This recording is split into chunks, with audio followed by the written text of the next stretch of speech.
Bismillahirrahmanirrahim. Assalamualaikum warahmatullahi wabarakatuh.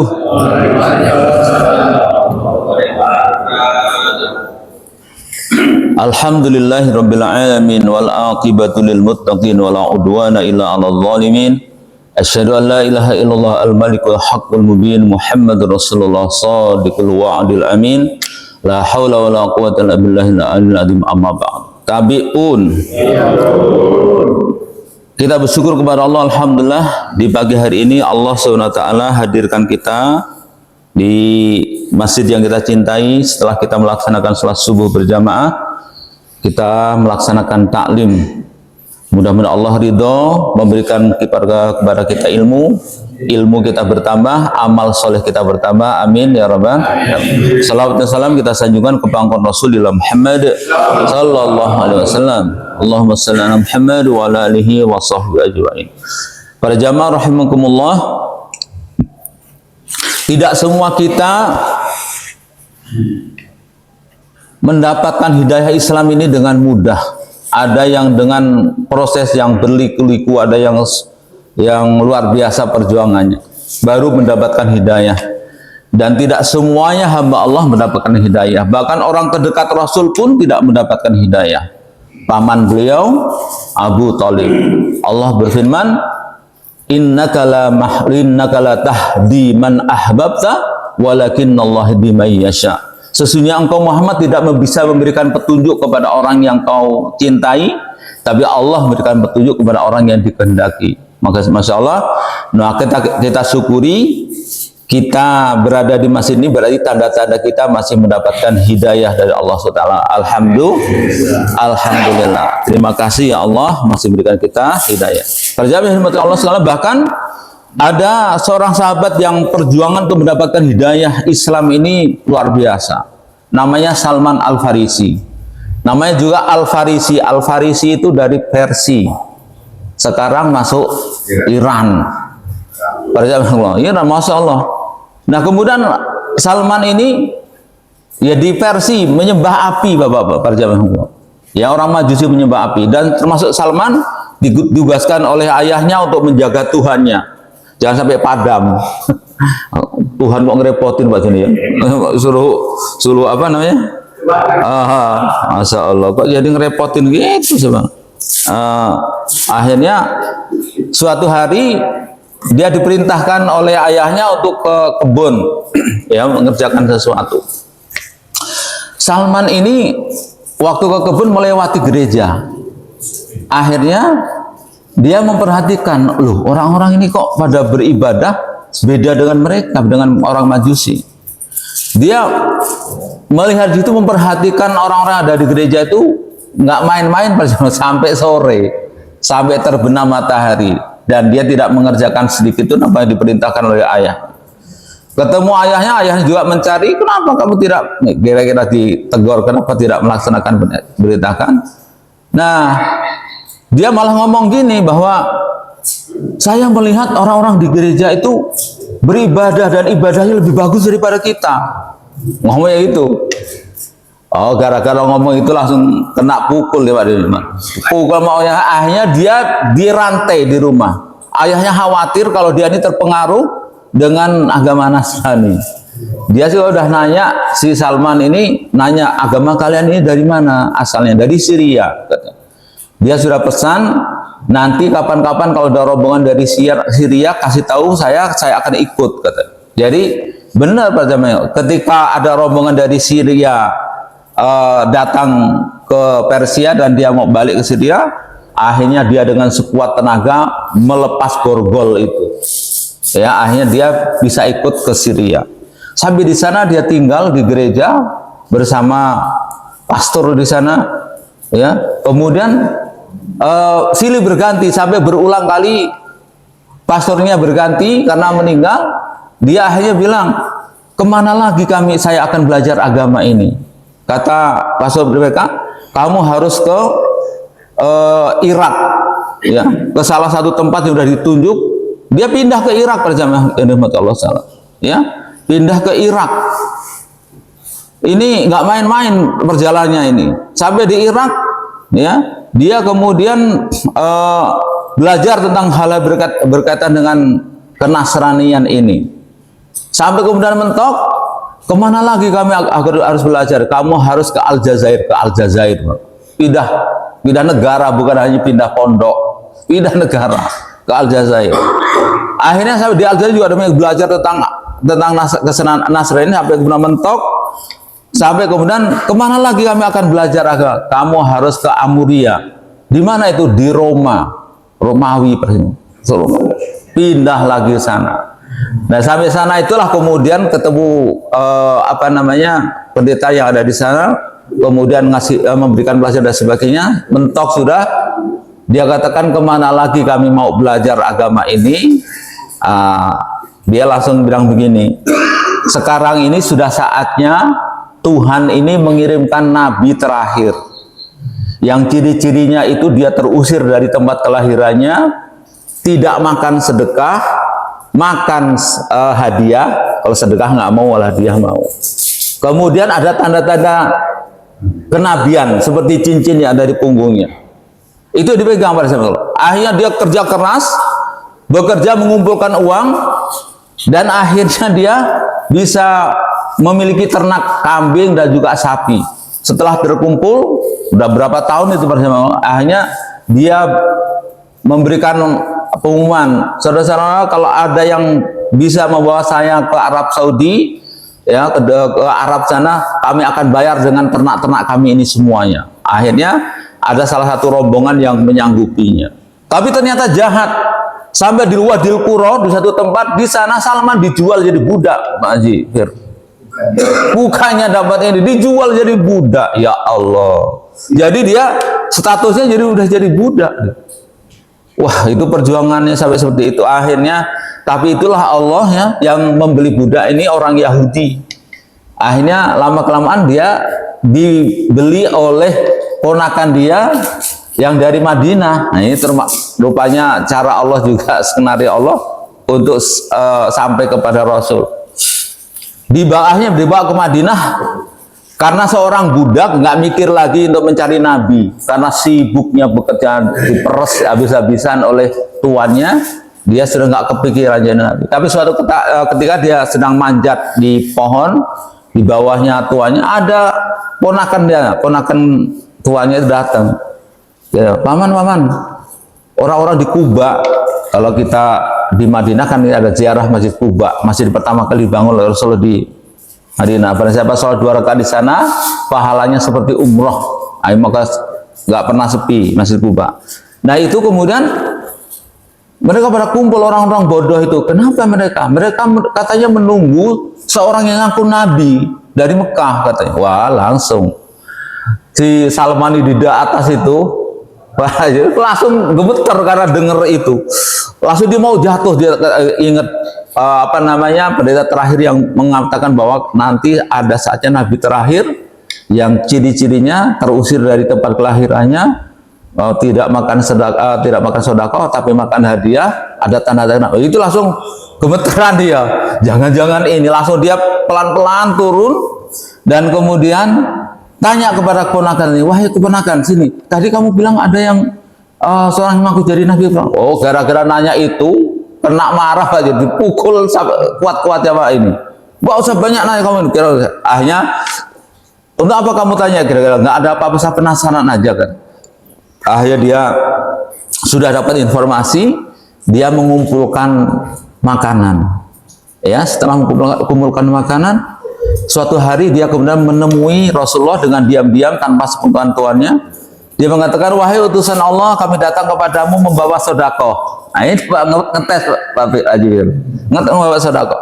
Langsung Rasulullah, para sahabat kumpul-kumpul, ini ada sedekah, silakan dimakan. Akhirnya para sahabat makan dan Rasulullah tak ikut makan, bahkan megang pun enggak katanya, enggak ikut makan. Oh, akhirnya wah udah dua ini tanda-tandanya, terusir dari tempat kelahirannya, enggak makan sedekah. Akhirnya dia pulang lagi dan mengumpulkan makanan, dan di hari yang lain dia kemudian datang kepada Rasulullah, wahai utusan Allah, kami datang kepadamu bawa hadiah. Oh, sini langsung, sini kumpul-kumpul. Akhirnya makan dan beliau juga ikut makan. Akhirnya wah, jangan-jangan ini udah semakin tinggal satu Pak ini. tanda-tanda kenabian ini pusing gimana caranya. Jadi suatu hari Rasulullah menjelang melaksanakan sholat akan berwudu itu, disitulah kesempatannya. Rasulullah membuka selendangnya dan akhirnya kelihatan seperti cincin yang ada di punggung Rasulullah. Di tengah-tengah itu akhirnya Salman langsung memeluk Rasulullah, menangis sejadi-jadinya, bersimpuh di hadapan Rasulullah, masuk Islam di situ. Para jamaah Allah. Dia menceritakan tentang perjalanannya dari Persia, pindah ke Irak, pindah ke Aljazair, pindah ke Roma, dan kemudian sampai ke ini, statusnya menjadi budak. Dan akhirnya Rasulullah bilang, wahai Salman, tanya kepada tuanmu, kalau mau merdeka, apa tebusannya? Akhirnya dia tanya kepada tuannya, dan ternyata tuannya minta ditanamkan 300 pohon kurma dan 40 uqiyah emas. Itu untuk nebus kemerdekaan. Akhirnya Rasulullah berpidato, para sahabat-sahabat, insya Allah kita akan merdeka dengan akhirnya semua pesahabat sum-suman. Ada bawa 10, ada bawa 5, ada bawa 15, akhirnya terkumpul dulu 300 bibit kurma. Rasulullah meletakkan tangan di atasnya mendoakan, dan akhirnya setelah ditanam oleh Salman dan dibantu para sahabat, alhamdulillah 300-nya itu hidup semua, tidak ada yang mati. Karena kalau mati nyulamnya susah. Kalau nyulam singkong gampang sekali. Bukan itu. Ini kurma. Masya Allah. Ya, ini akhirnya lapor lagi kepada Rasulullah, ya Rasulullah, sudah selesai. Akhirnya tinggal emas itu. Rasulullah langsung ngambil gelondongan emas. Ini kata dia. Setelah ditimbang ternyata itu sama dengan 40 uqiyah emas. Akhirnya diberikan, beliau kemudian merdeka. Awal-awal peperangan yang ada di Islam, Salman belum bisa ikut, para jamaah Allah. Perang Badar, perang Uhud, beliau belum ikut. Baru perang Khandaq. Nah, itulah yang usul Salman Al-Farisi untuk membendung gabungan dari orang-orang musyrik Quraisy yang kolaborasi dengan Yahudi, dan kemudian Bani Ghatafan, orang-orang Nasrani, kumpul semua mereka jadi satu, multinasional, menyerang Madinah. Itu kemudian kata Salman, biasanya kalau kami di sana di Persia sana, wahai Rasulullah, kami cegah dengan paret. Jadi antara gunung dan gunung itu dibuatin paret. Lah kalau paret di kota bumi ini cuman pakai cangkul, lah paret di Arab aja. Kling, celing-celing keras ya. Dan kemudian paretnya nggak seperti paret-paret kita untuk selokan ini. Paretnya itu tidak bisa dilompati oleh kuda terbaik, dan kalau ada kuda yang terjerembab di dalam, dia nggak bisa naik lagi. Berarti dah lebar dan dalam. Masya Allah. Nah, itulah kemudian itulah yang membentang.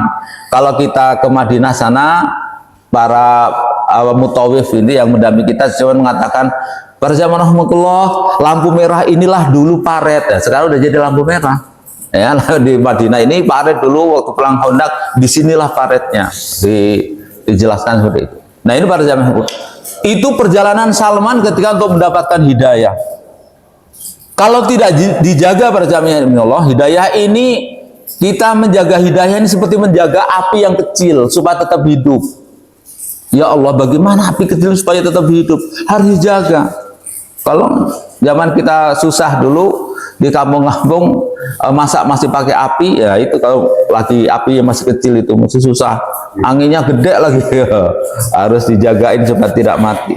Karena tidak sedikit orang-orang yang murtad dari agama Allah ini, ya, yang sering di sini ceritakan oleh Ustaz Yudi itu, yang tokoh sampai S3 Muslim, dia penulis buku, 2 bulan dari mereka dia mati murtad Pak. Jadi dia mati dalam keadaan murtad, kafir dia, ya Allah. Padahal perbandingan antara orang kafir dan muslim itu langit bumi ibaratnya. Allah sampai menganggap orang-orang kafir itu najis, ya, maka nggak boleh masuk ke tanah haram. Kan udah ada batas tanah haram itu yang di Mekah, ada batasnya, udah ditentukan oleh Rasulullah. Batas tanah haram di Mekah ini, di Madinah ini udah ada. Nah, dulu waktu haji saya tanya, Mbak, kok pilotnya ini non muslim? Ya enggak Pak, dia nggak masuk ke Mekah, dia cuma sampai di Jeddah. Habis itu dia dari situ pulang lagi, nggak boleh. Oh iya. Nah, ini Nah kita walaupun gini, walaupun belum ada kesempatan, kita sudah punya izin untuk masuk ke tanah haram. Tinggal nunggu kesempatan aja, ya. Ya, ini mudah-mudahan inilah kemuliaan yang diberikan oleh Allah kepada kita. Nah, cara menjaga inilah yang kita bahas di pagi hari ini adalah bagaimana cara menjaga hidayah. Cara menjaga hidayah ini agar tetap bersemayam di dalam kita, itu ada beberapa cara. Yang pertama adalah jaga hubungan dengan Allah lewat yang wajib dan yang sunnah. Ya, sholat yang wajib dilakukan, yang sunnah dilakukan. Apakah rawatib, apakah tahajud, apakah itu cuma salah satu. Duha yang mudah mana kita. Kalau masih belum ini, latihan dikit-dikit aja, nggak usah banyak. Bangun 2 rakaat tidur lagi, nggak apa-apa. Namanya juga latihan. Lama-lama tambah 1 witir. Oh, itu 1 tuh witir yang paling ini, nggak bisa terbantahkan. Betul-betul witir kalau 1. Ya Rasulullah pernah melaksanakan 9 rakaat itu. Tidak pernah berhenti tahiyat. Jadi langsung 9 rakaat 1 kali langsung witir. Terakhirnya ke-9 baru witir tahiyat.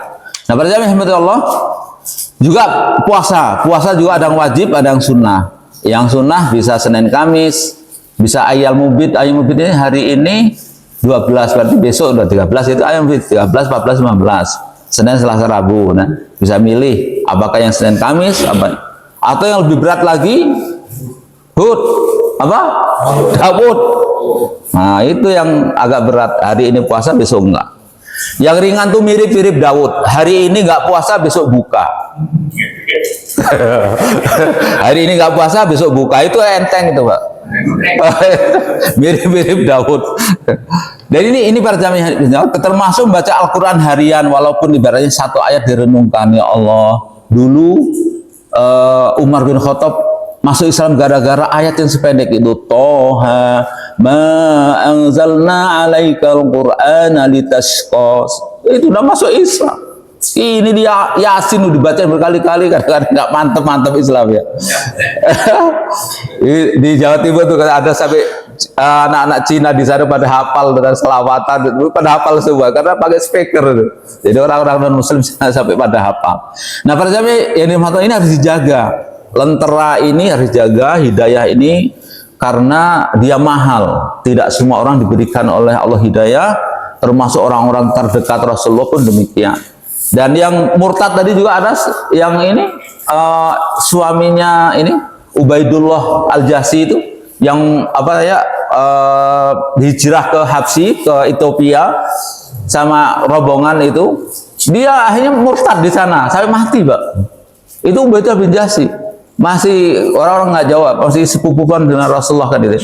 Dan kemudian akhirnya dia itu suaminya Ummu Habibah, anaknya Abu Sufyan. Akhirnya ketika Ummu Habibah tetap Muslim, akhirnya nanti Ummu Habibah ini nanti dinikahi oleh Rasulullah.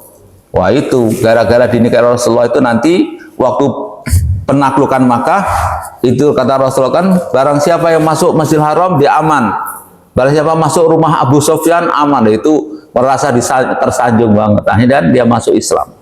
Tapi masuk Islam belakangan itu oleh Ummu Habibah juga ketika dia datang ke kemah itu menghormatinya beda. Jadi ada alas cuma satu itu, nggak boleh dudukin ayahnya karena Islamnya belakangan. Dikasih Bilal, Bilal itu lebih dulu Islamnya sampai seperti itu. Ini yang pertama, jadi jaga hubungan dengan Allah lewat yang wajib dan yang sunnah. Yang kedua, jaga lingkungan. Masya Allah, lingkungan ini termasuk kawan kita. Kawan kita ini penting pada jamaah. Kita ini bisa bagus kalau kawan kita ini bagus-bagus, Masya Allah. Yang itu ya satu rombongan ini orang 5, yang 4 sholat, yang 1 nggak sholat. Akhirnya sampai bandar mampir sholat. Terus kata ketua rombongan, yang nggak sholat, kamu tolong jagain sendal-sendal sama sepatu ya. Ya sholat. Sampai ini juga demikian, nyebrang kapal sampai sana sholat, dia juga begitu. Lama-lama dia, nah kacau ini katanya, daripada saya jagain sendal sepatu, mendingan saya ikut sholat. Mendingan ikut sholat ya, dia lama-lama ikut sholat. untuk jagain sendal sepatu terus katanya. Ya, karena itu rombongannya orang-orang bagus, orang soleh. Akhirnya dia ikut bagus. Tapi kalau dibalik, yang sholat cuma satu, yang 4 enggak, itu repot itu. Apa berhentinya kayak ini, kayak sok ini, macam-macam omongan. Waduh, sampai lupa ngupi, ini gimana? Masya Allah. Bismillahirrahmanirrahim. Iya Pak, rombongan gitu. Rombongan yang ada yang nggak sholat ya. Iya, maka kawan kita itu harus dijaga, itu termasuk lingkungan kita. Ya, mempengaruhi kita. Ya. Kemudian kalau kita lengah, nggak beberapa hari nggak ketemu di masjid, udah nanya, kayaknya udah berapa hari nggak ketemu di masjid? Tanyain, waduh lagi ini nih katanya, lagi kusut nih bro, katanya di rumah lagi. Udahlah, tinggalin aja di rumah, nanti kan di masjid nanti setengahnya waktu di masjid nggak kusut lagi. Lama-lama, karena ada nanyain. Saya juga itulah ini. Saya juga kalau habis jadi imam ini sambil ngeliat-liat itu, waduh, kok ini masih nggak kelihatan ya? Akhirnya katanya, Pak RT, saya ngeliat ini udah gak ada, mungkin nggak lihat katanya di sebelah ini. Oh berarti masih. Saya tanya ini, mana Mas Menot udah berapa hari nggak ini? Oh dia sholatnya di Nurul Iman katanya. Oh ya, yang penting masih sholat masjid saya bilang. Tanya-tanya. Jadi itulah kira-kira kita harus ini saling menjaga. Nah itu kawan itu atau kawan yang menemani kita, dia akan menjadi lingkungan kita. Yang ketiga, isi dengan ilmu dan amal soleh secara rutin. Nah ini ilmu ini, ya kita majelis ilmu ini. Maka dulu udah berulang kali saya sampaikan, kalau di masjid itu ada 2 kelompok, satu majelis zikir, mereka pada zikir dan berdoa kepada Allah, satu majelis ilmu, maka Rasulullah milih majelis ilmu. Majelis zikir itu ya urusan pribadi. Ya Allah, sawaladang saya belum ini, ya Allah tolong ini ya, gitu. Masa-masa pribadi masing-masing. Ya Allah taala ini urusan masing-masing. Ya. Tapi kalau yang taklim ini yang diuntungkan adalah Islam. Hak-hak Allah terpenuhi, Islam hanya berjaya ya gara-gara taklim kecil-kecil itu. Membaca buku, yang lain mendengarkan, kemudian tanya jawab dan sebagainya. Masya Allah. Nah itulah yang akan menjaga lentera hidayah kita itu seperti itu. Nah para jamaah Allah, maka kita harus rajin. Ibarat katanya, ya sempetin dengerin. Kalau kita punya HP ini banyak ya, kajian 10 menit, jadilah 10 menit kita dengerin. Apakah yang kita suka itu sapa ustaz sapa, kita dengerin apa untuk menjaga iman kita. Kemudian taklim-taklim yang ada di masjid kita ikuti, yang malam Sabtu, yang subuh, Ahad subuh, dan ini, Masya Allah. Itu harus ini kan. Kalau perlu di sini tadarusan bagi kamu. Nah itu juga tadarusan kami di malam Jumat itu sambil ngebandrek. Alhamdulillah. Jadi disitulah kemudian kita sambil memperbaiki bacaan. Ya, nah ada Pak Haji Bama di sini. Jadi bergantian ketua bacaan kayak kita ada urusan hari pas ini, tapi disimak, seru. Jam 9 10 menit kadang-kadang sudah selesai. Ya, dan sebagainya. Ini adalah upaya-upaya kita juga untuk memperkuat dan juga menjaga lentera hidayah kita. Pasnya Allah Taala. Ini kalau Rasulullah itu ciri-ciri ta'limnya adalah yatluna alaihim ayatihi wa yuzakkihim wa yu'allimul kitaba wal hikmah. Itu yang ada di Al-Jumu'ah ayat 2 ya. Walladzi ba'atsa bil ummiyina rasulan minhum yatlu alaihim ayatihi wa yuzakkihim wa yu'allimuhumul kitaba wal hikmah. Yatlu al-kitab. Itu membacakan Alkitab tadi. Ya, jadi yang saya bilang tadarusan hari ini lihat bagaimana membacakan, karena bacaan Al-Quran ini luar biasa, mukjizat Allah ini. Al-Quran kan turun berbasis suara. Jadi walaupun kita belum tahu ini bacaan apa, tapi bacaan benar itu yang wajib. Maka dikatakan baca dengan benar itu wajib ain. Tapi kalau mengetahui hukum-hukumnya, ini namanya hukum ini yang banyak, itu fardhu kifayah. Tapi kalau yang membaca dengan benar itu ini harus ini. Jangan sampai nanti Wa ma unzila ilaika wa ma unzila min qablik. Yang qablik katanya. Kab nanya kabalak katanya. Wa ma unzila min qabbalak. Lain qabbalak katanya. Qabne sang qabbalak bacanya lain qabbalak. Aduh sama atuk ini susah ngaji gitu. Jadi jangan min qablik karena antara min qalbi ya. Allahumma ja'alni nuri fi qalbi, ya Allah jadikan nur dalam hatiku. Jangan fil kalbi, kalau kalbi anjingku. Jadi anjingku, jangan sampai di ini. Insya Allah nanti kalau ini kalau ini belum diusulkan, kalau saya usulkan ini udah layak dijadikan forum untuk apa namanya tadarusan bersama, sehingga nanti bacaan kita ya tuanil ayati wa yuzakihim, dibersihkan dari jiwa-jiwanya dari hal-hal yang berbau syirik. Jangan sampai nanti apa namanya ada apa namanya keyakinan-keyakinan yang nyeleneh bawaan dari kampung dulu masih juga. Kalau mau bangun rumah masih nanam apa Pak Ji? Masih nanam ini itu ya. Masya Allah. Harusnya itu kita apa pemahaman tentang hidup kita itu seperti yang ada di ayat kursi itu loh. Allahu la ilaha illa huwal hayyul qayyum. Allah yang tidak ada Tuhan selain Dia, Al-Hayyu Maha hidup, Al-Qayyum Maha berdiri sendiri.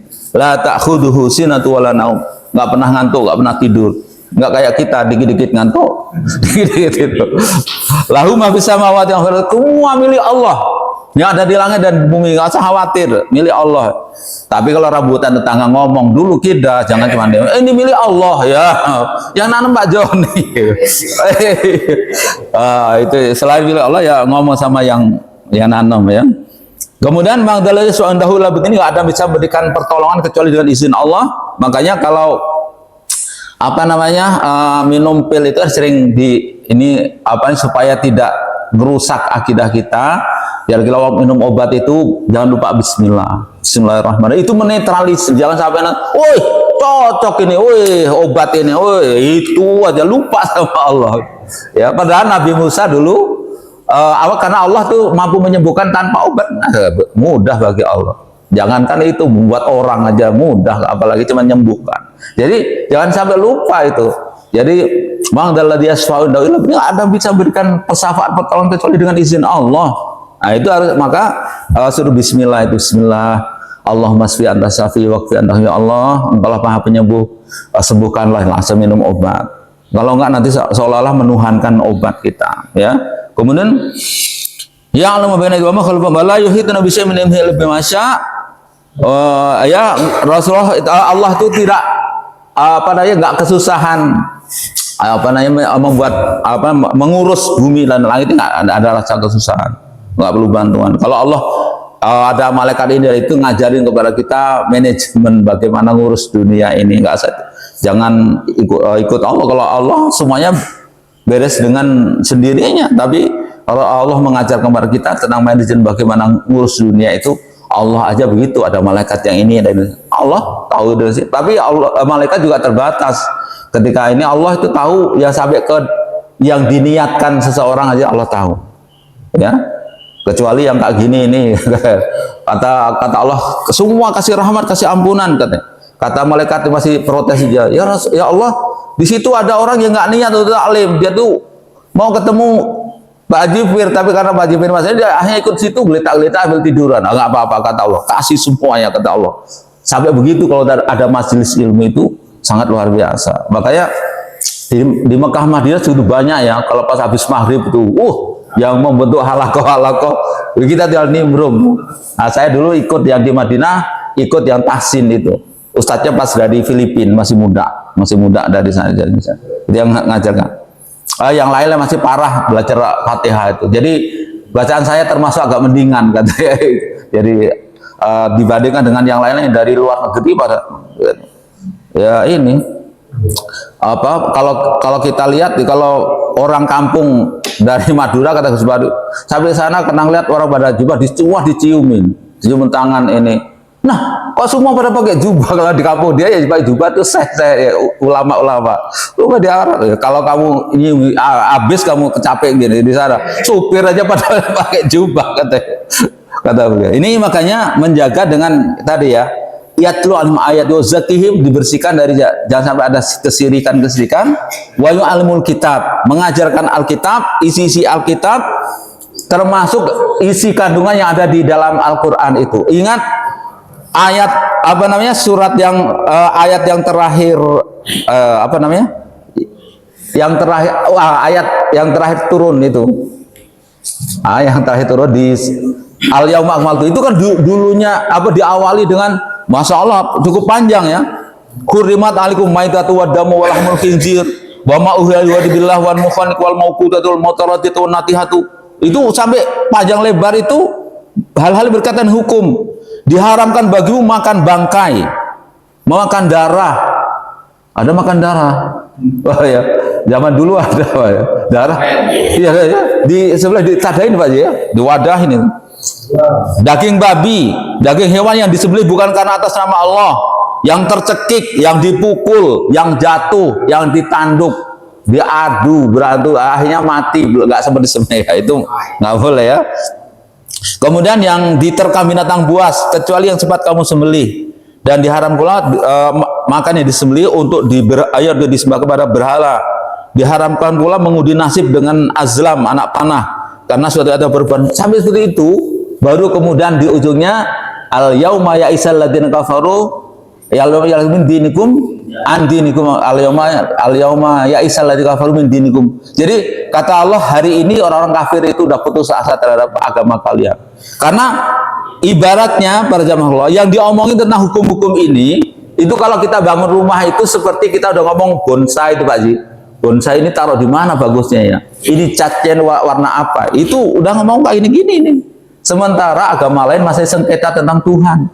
Tuhan kita ini berapa yang jelas ini ya? 3 apa 1? Kalau 3 itu yang bapak yang mana, anak yang mana? Masih sengketa tentang itu. Ibaratnya buat rumah itu masih sengketa di pondasi.